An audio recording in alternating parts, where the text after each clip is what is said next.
And Israel said unto Joseph, Do not thy brethren feed the flock in Shechem? Come, and I will send thee unto them. And he said unto him, Here am I. Joseph said, Yes, I'll go. He's very obedient to his father, you notice. And he said to him, Go, I pray thee, see whether it be well with thy brethren, and well with the flocks, and bring me word again.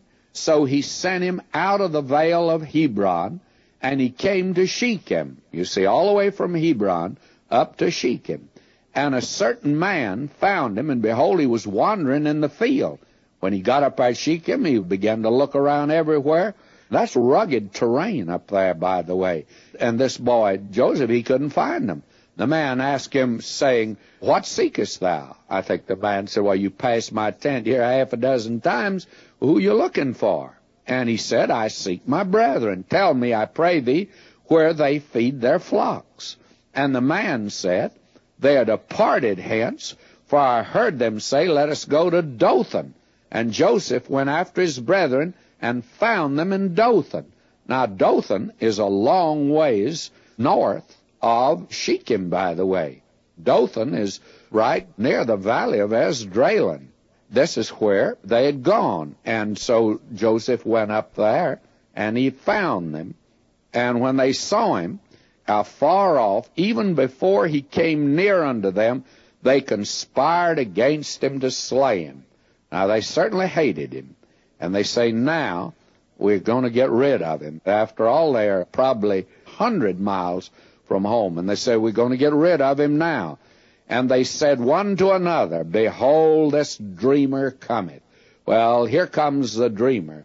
And we're going to see about those dreams, whether they'll come to pass or not. We're going to leave off our story at that particular place. But let me begin even here to call your attention to the comparison of this boy to the Lord Jesus. The analogy, you just can't miss it.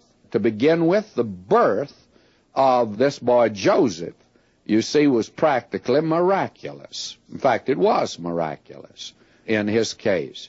And the Lord Jesus is virgin born. His is miraculous. Joseph was loved by his father. The Lord Jesus was loved by his father. He said, This is my beloved son. And Joseph had the coat of many colors that set him apart. And Christ was separate from sinners. Joseph announced he was to rule over his brethren. The Lord Jesus presented himself as the Messiah. And you remember, they ridiculed him. In fact, that was put in ridicule on his cross. Jesus of Nazareth, the King of the Jews. Notice the analogy. And Joseph was sent to his brethren, and Jesus came to his brethren, first to the lost sheep of the house of Israel. Joseph was hated by his brethren without a cause. The Lord Jesus was hated by his brethren without a cause. Tremendous parallel, you see, friends. We'll follow that on down as we follow the story now of Joseph. And verse 20, Come now therefore and let us slay him, cast him into some pit, and we'll say, Some evil beast hath devoured him, and we'll see what will become of his dreams. Now, Reuben here, who has already lost his position as the firstborn, it'll be transferred to Judah. But Reuben actually stands out in a good light here. He has more mature judgment than the others. And verse 21 I'm reading, And Reuben heard it, and he delivered him out of their hands and said, Let us not kill him. They would have slain him right there and then.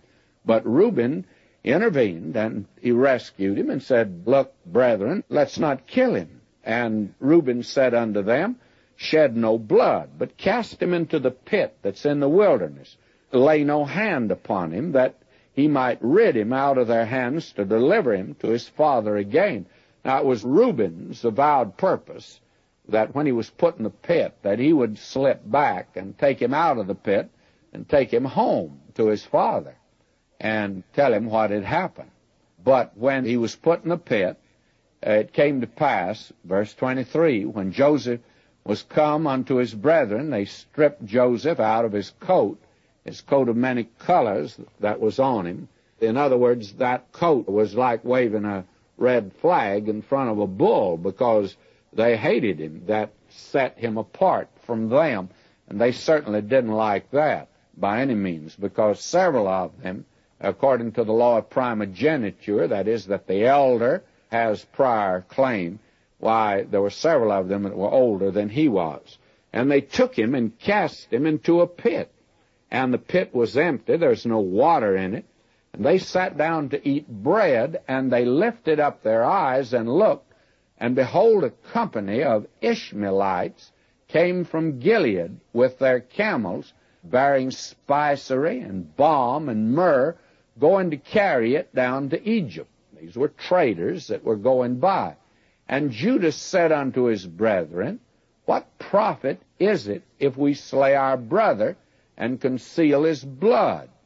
In other words, Judah now intervenes. It doesn't seem to be a very good plan of his, but at least he doesn't want murder to take place, and he doesn't want the blood to be on the hands of the brothers of Joseph.